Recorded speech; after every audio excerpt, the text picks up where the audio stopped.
The breath has a way of knowing what it needs to do. And that's why we don't need to relive the trauma. We don't necessarily need to know what it is that we are healing as we are breathing, because the body knows what the body needs. Hi, and welcome to Don't Drink to Feed podcast. This podcast is all about you and all the courageous, driven women like you. We are here to inspire, to empower, to share, and to embrace one another. We will be talking with women from different backgrounds and careers about love, family, friendship, their wins and falls, and what it took for them to live the life they love. I am your host, Claudia Noriega-Bernstein, and I am so happy you're here today. Hi, everyone. I am super excited today because actually I should have just gone and have a coffee with Rebecca, but I decided to bring her to the show so everybody can hear our conversation. I have my friend Rebecca Schlosser here, and I am going to let her tell you what she does. And I hope you're comfortable because you're going to learn a lot with her. Thank you so much, Claudia. Thanks for the beautiful introduction. Hello, everyone. And Claudia, thank you so much for inviting me to this incredible show. And your vibrance and your wisdom is just contagious. So I'm so happy to be here. Well, I am here in Albuquerque, New Mexico, where I live. And I have also kind of been in and out of the podcast world. I am a podcaster myself, but I'm on hiatus right now, revamping a show.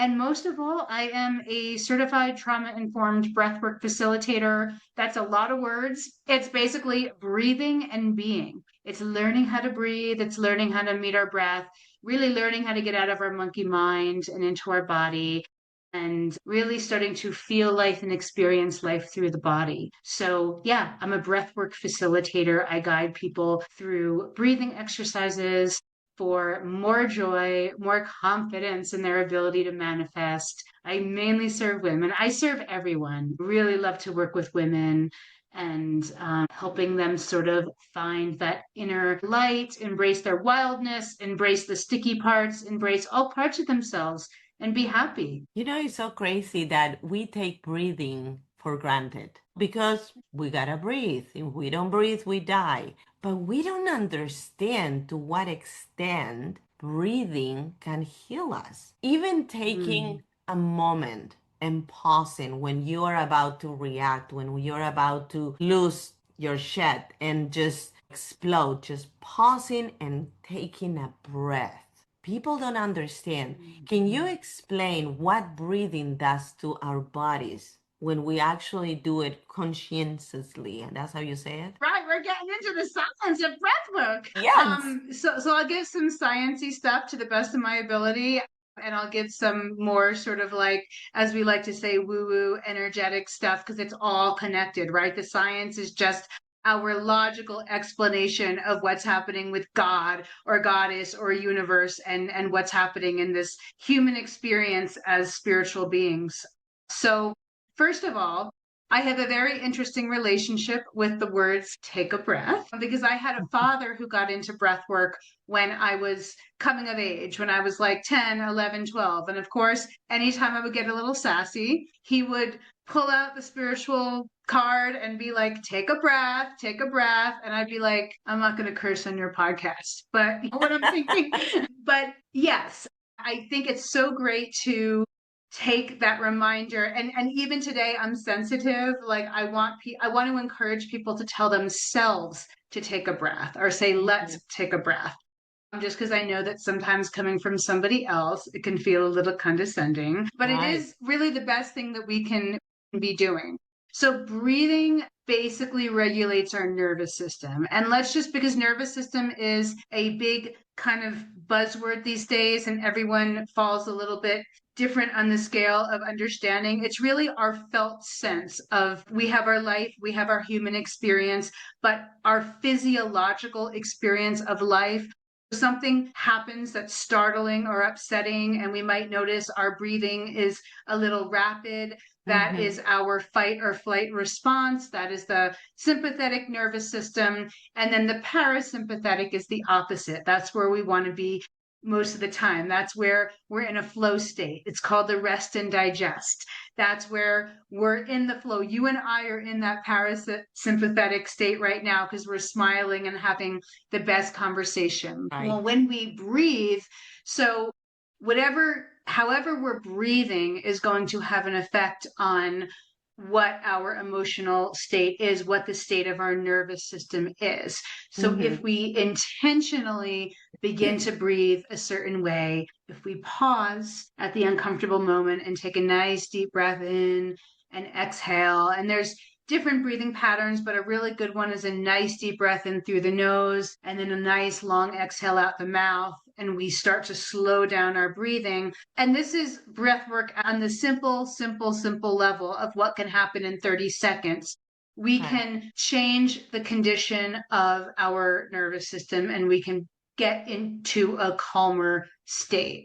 So the state that we're in, if we don't recognize the state, is going to affect our breathing, and our breathing is also going to affect the state that we're in. So yes, tremendous amount of effect on our nervous system. Obviously, that affects people's sleep. It affects everything.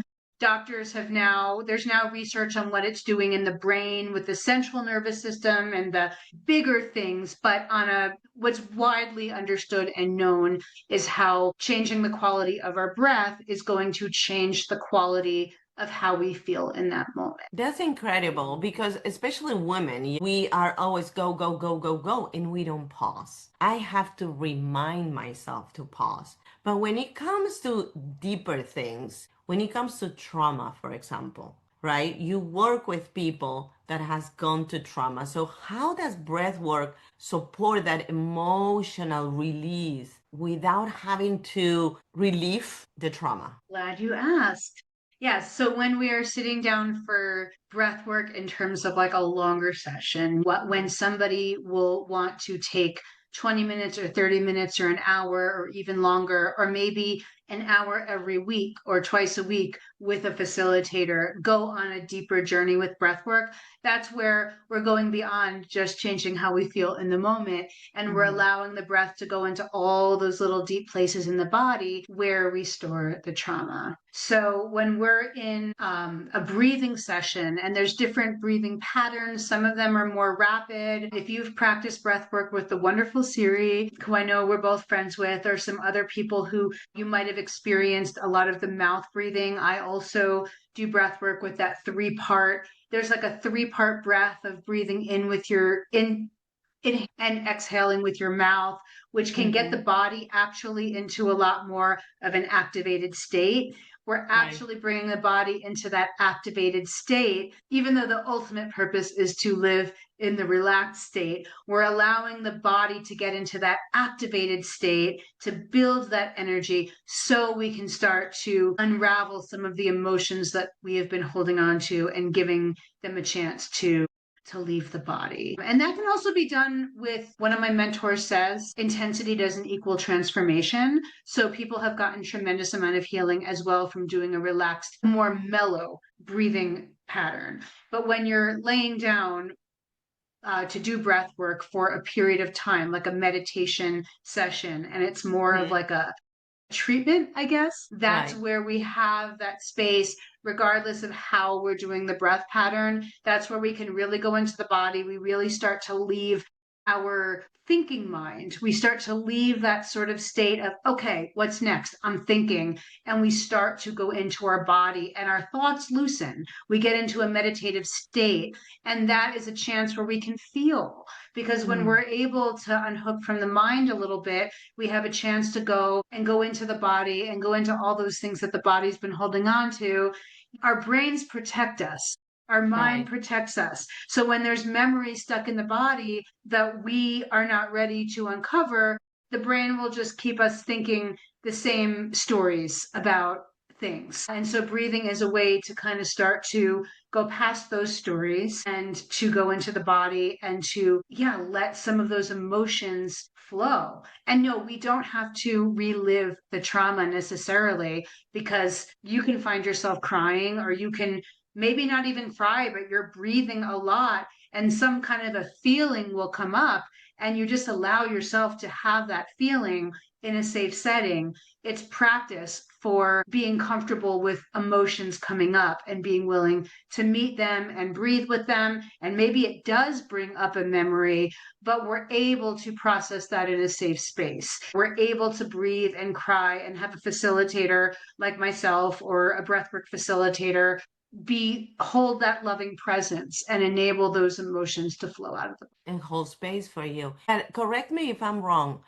It's not a one size fits all, right? There is No. different kind of breathing for different kind of situations. For example, Mm. I remember learning about covering one nostril and then the other one. That's one kind of breathing. Or Oh, sure. breathing in, counting until 5, and then breathing out, counting until 8. You make it longer. What is the difference between different techniques? Are they for different situations? Are they for different kind of people? What's the difference? Say we start always listen to your body and intuition. So always starting with really what feels good and then what kind of a state you're in. So there are certain breathing techniques. I think you're talking about the alternate nostril breathing. I learned that in my yoga trainings as well. That's known for being really good at balancing the different hemispheres of the brain because we have the Mhm. right side of the brain and the left side of the brain. And so when we are consciously switching, only breathing out of this nostril, then exhaling, then we're only going to breathe out of the other nostril. We're switching, we're balancing the hemispheres. And I also heard about this particular breathing pattern because you brought it up. It's not something that I practice or teach that much. I certainly Mhm. can if somebody really just sort of wanted to have that integration. It's a beautiful breathing pattern, but we have a dominant nostril at any given time. One of your nostrils is going to be stronger than the other, and that's going to change throughout the day. It's just going to Mhm. go back and forth. So I've also heard that when we do this, we're kind of intercepting the process. We're bringing immediate balance to both hemispheres of the brain. This is incredible. I mean, our body is so perfect and we use so little of it. One of the things that I love to do is meditate because when I meditate, I kind of disconnect. It doesn't mean that I'm not going to have thoughts or intrusive thoughts, right? But the breathing is what keeps me present. And Mm, sometimes you're going to laugh at me, but sometimes when I have a hard time disconnecting, I put my arm on top of my head so my ear is in my arm and I can hear my own breathing. And that I love that. calms me. And it's something that I learned when I was very little because there was a lot of things happening in my home. So I wanted to detach myself from reality to an extent. So I will go to bed and one side of my face was in the pillow, the other side was covered by my arm. So this part of my arm was, how do you call this part of your arm? Like this part of my arm, like my armpit to my elbow was in my ear, and it would cover my ear so I could hear my own breathing, and that was so soothing to me. And I didn't even know that I was Beautiful. meditating. I didn't even know that I was disconnecting, but for me was giving me this sense of peace. I'm detached from the reality, from my surroundings, and I'm going into this place where I can be regulated, where I can be in peace. And like I did that when I was a kid, we all can find something, right? That help us regulate and be in that state of calmness so we can come back to reality with a different state of mind, correct? Yes, yes. And the present moment is where the magic is happening. So Mm-hmm. while we are breathing, that is just so beautiful. Thank you for sharing that. I love that.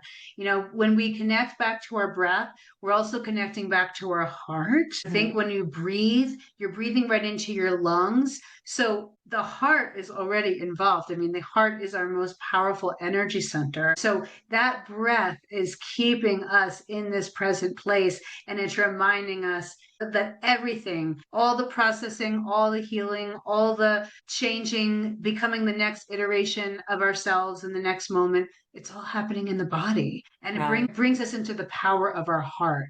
And other energy centers and chakras are also being activated, and the wisdom in those chakras are being activated when we're doing this breath. The breath has a way of knowing what it needs to do.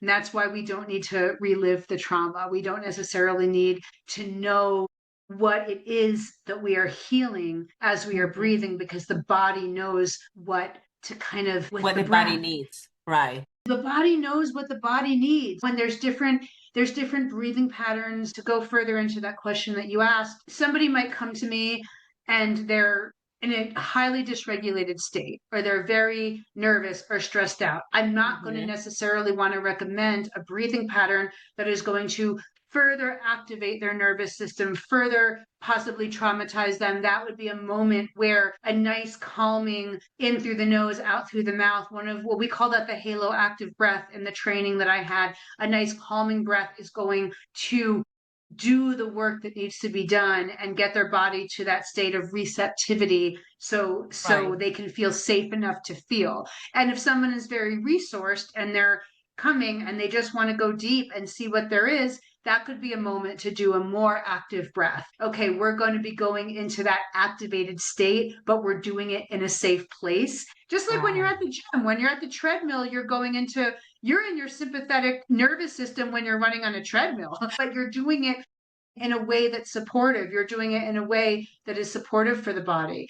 So I just wanted to touch on that about the different breathing patterns. It's really great to have the breathing pattern is like the doorway, and which door we choose is going to depend on the state that we're starting in. In what you're going through in that moment, for sure. And you do a lot of one-on-one. You guys got to check her out. I'm going to put all her information in the description because she does a lot of things online and she does a lot of things. But you also have this one-on-one. And when you have a client that comes in and says, I have tried everything, I have anxiety all the time, I don't know, did somebody recommended this to me, I'm not familiar with it. What do you think women struggle the most, or people in general struggle the most when they start learning about the breathing, or start this journey with you? Okay, so I'll start with myself. I hope this answers your question. I want to tell a little personal story. I think to give the quick answer, I think we are so conditioned not to express our feelings. We're so conditioned not to feel comfortable with like tears or letting any kind of emotion out. And we also are trained. I love therapy. I have a therapist. I'm all Mm-hmm. about we have to be able to do the mindset stuff.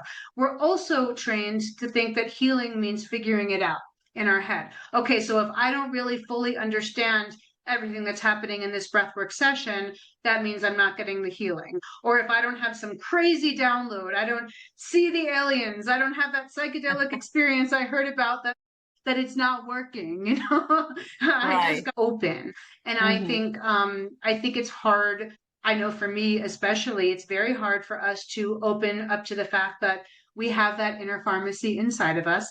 Doesn't mean there's not a time and a place to get outside support, but we have that inner well inside of us. For people that have not been expressing emotions in their family where it was not a thing, for feeling Mm. comfortable to express the emotions and really being comfortable with whatever it is that arises, because it's a long journey. So when I told you my father was the beginning of my breathwork journey when I was like 10 or 11. And then I kept running into breathwork at different points in my life. Well, I was about 6 months out of losing him. So I lost him in June of 2023, so almost 3 years ago. And I'm about sorry. 6 months later, I took a breathwork class with Jen Liss. She was wonderful. She had a membership for a while. And so I started doing breathwork again. And then I wanted to get a certificate, and I went into the whole program, and I'm focused on being a breathwork facilitator, which can sometimes take me away from the things I learned in my own journey as just receiving it. When Mm. I look back, I didn't realize any of this at the time, but when I look back, maybe 18 months later, I realized that all the breath work I had done had started to get me to a better place in my body than where I was when I was mourning the very recent loss of losing my father.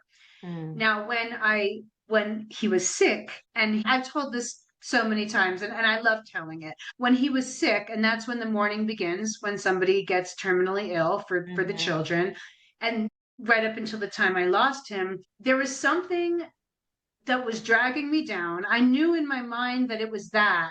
it wasn't even like being upset about it. And anyone who's listening who has lost someone or lost a parent, you probably relate to this. It wasn't even in those moments when I would be crying about him and consciously thinking in my head of how sad I was. It was like the rock that brought the rest of my life down. My whole vibe was just down. I was Mm. tired. But I knew that it had to do with that, but I couldn't really understand why. Okay, I haven't thought about this in the last 2 hours. Why am I in such a bitchy mood? Why am I feeling this way? Because the body holds on to things that we're not really understanding in a logical sense in our mind. So my Right. body was carrying all of this grief. So same thing, as I started to breathe, it wasn't like my father and the story of losing him kept coming up. But as I started to breathe, my body, over the course of like a year, or even 6 months, my body was starting to unload all of that trauma and sadness that I had been holding on to. So we don't Mm. have to really, none of it is the mind's job really. To we get insights, and it's beautiful to journal, and it's beautiful to then bring it back to have these insights. But as it's happening along the way, it's a lot of subtle shifts that add up to a point where you look back and you're like, wow, I feel so much happier. I'm so happy that this is in my life. And I'm sure he's very happy that you're doing this now because he was just nagging you Oh yeah. about it for so long. So he's like, finally, she's doing it. Right. And because I think you gotta have a talent to be able to hold space for somebody else. I think trust is very important. I mean, it's a new thing, and we create a lot of excuses. I don't have time.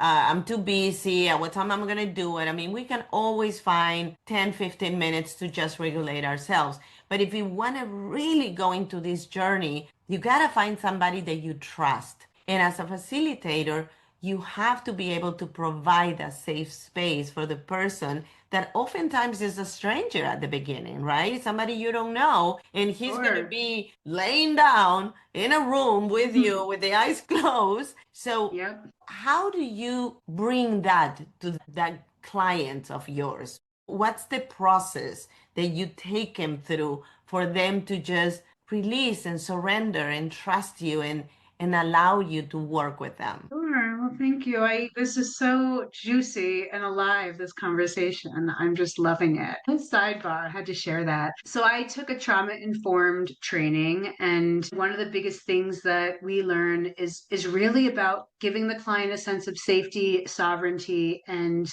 agendalessness, which sounds like an obvious thing, but don't have an agenda is something that I really try to abide by, meaning whatever comes up for them, I should have no ego about it. If I start a certain playlist, I usually like to talk to people about music beforehand. But if something isn't jiving and they say, Hmm. hey, can you skip this track? That's just an example.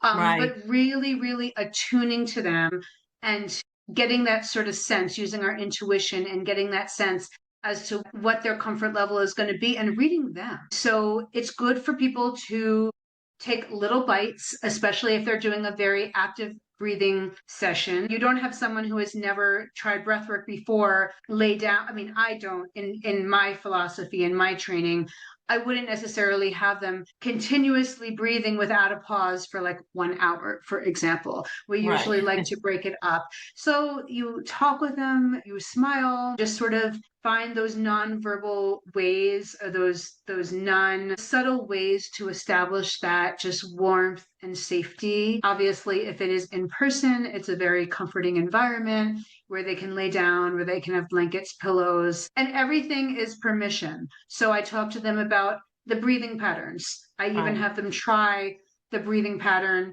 This is what I had in mind for today. Let's give it a try for a few minutes. Here's how you do Hmm. it. If it's something that is a no for them, then we choose a more mellow breathing pattern or something different. And I just try to carry that vibration, and really what it is, energy. So if Right. I have the energy and intention, you know that your intention, this is you, you're this, and then this is your intention. I know Right. people are not really going to see us on video, but if my intention is just to share my heart, just to support them in their Hmm. process, to hold the space for their emotions, for them to feel safe.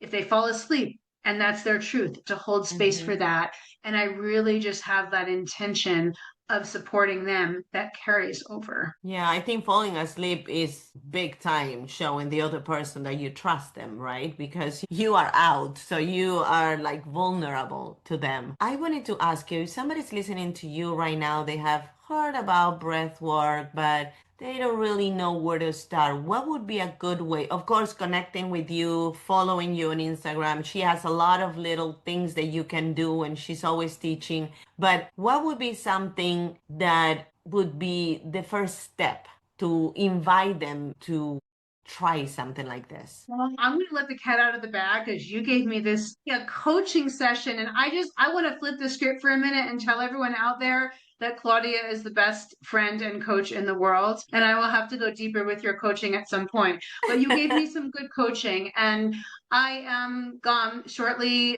going to have, probably by the time someone is listening to this, it will be available. Quick little 15-20 minute opportunities to come on once a week if they want to try breath work, totally free. I'm going to have these small little events that are totally free. Of course, if you get on my mailing list or I'll put my Instagram, then we can have that access. Breathing can be as simple as starting with yourself. I wrote this little mini ebook, which I will also give you a link to share with people. Some might say, oh, don't teach them anything in a book, have them come to you. It's both. So I actually Mm-hmm. have some breathing exercises in this little ebook. One of them is a breathing exercise. There's some other things there too. But yeah, starting with, I'm happy to offer the space online totally free. I'm even happy to meet with someone one to one, a little 20-minute meet and greet. They call them discovery calls now. Right. I'm happy to meet anyone for 20, 30 minutes one to one just to talk. And I think that's so generous of you, Rebecca, because really, I mean, sometimes we're skeptical because we don't know what we don't know until we know. And I was the kind of person who I don't like to exercise. I'm guilty of that. But I walk, so I find alternative to move my body, right? I don't like to do yoga. A lot of people like to do yoga, and breathing is huge when you do yoga, but you need to try something that works for you, something that can help you better your life, regulate yourself. Because when you are in that place of neutrality, you are a better wife, a better husband, a better friend, a better partner, a better parent, a better employee, a better boss, a better human. So try something that works for you, whatever it is. There's so many things out there, but breathing has helped me. And this is what I love having you in the show, because I want people that are not familiar with this flow to learn about it. I am going to have your information in the description of the show, but also share with them, where can they find you? What's the easiest way to connect with you?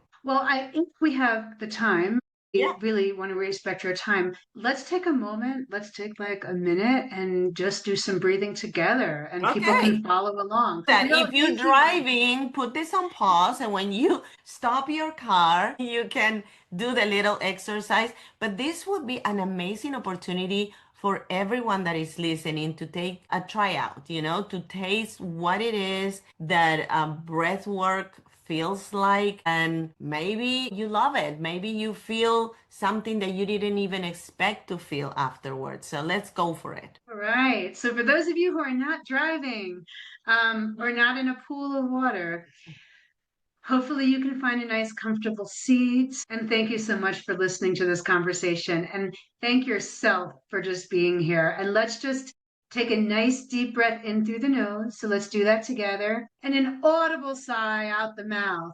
And just take a moment. Maybe let your eyes close. Find your natural breath. We always just start with our natural breath. Feeling your feet on the ground, feeling the chair supporting your lower back.